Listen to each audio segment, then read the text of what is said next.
Thank you much. Thank you much. Now, when Einstein talked about his formula, he talked about the objective energy. He didn't talk about subjective energy, like we are talking about subjective energy. Now, what is an objective and a subjective one? An objective one can be perceived with the biological senses and sometimes with the aid of extensions such as the telescope and microscope and so on. And subjective means something that cannot be detected or measured objectively with the biological senses or its extensions. So Einstein is talking about objective energy. Talks about energy times mass or equals mass times the constant of velocity, speed of light, c squared. That's what he means about matter. Well, we're talking about energy, subjective energy, not objective energy, that has to do equal with to mind times controls squared. And mind is a subjective something because it cannot be seen or measured. But then mind functions in a subjective dimension, whether we can measure it or not. We know it has parameters. How much can we think in one direction or the other? What has been our goals? What goals have we reached and so on?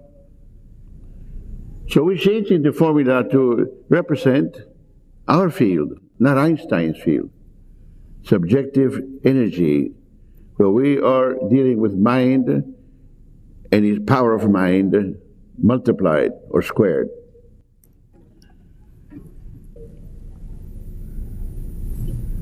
So two different types of cells. One cell we call cells are going to develop brains to produce the subjective, objective concept, which means objective matter, subjective, that they exist in two different dimensions.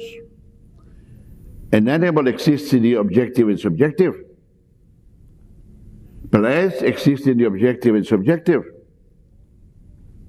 What is the objective? Everything about the plant that can be seen with objective biological senses. What's subjective? They're part of matter at its depth that cannot be perceived with biological senses.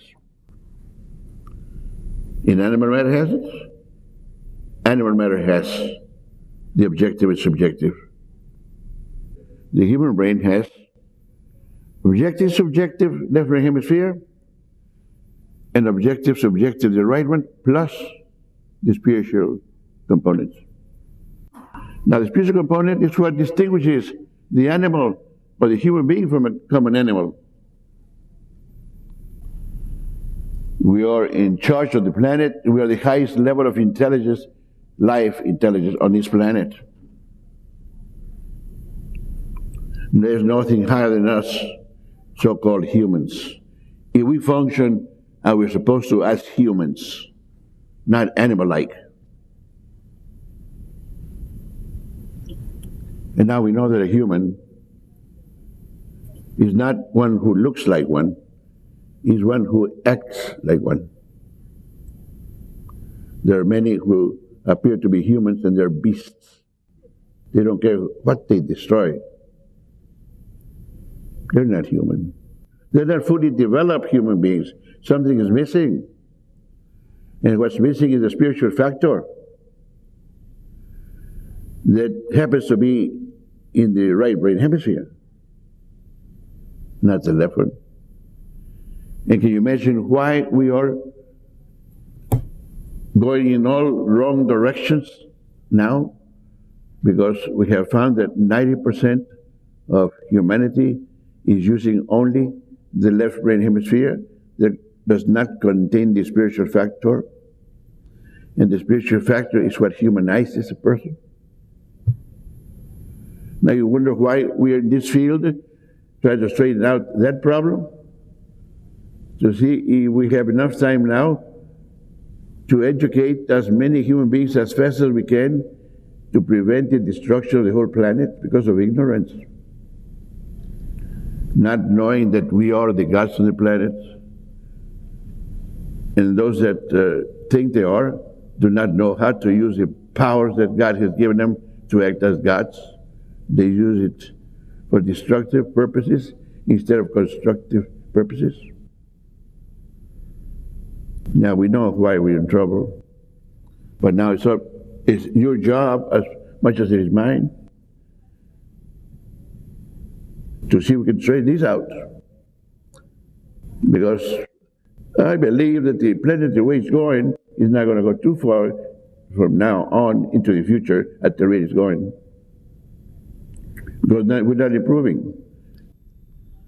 So we need to be more serious about this work and to put more time into it to see if we get other people to understand what's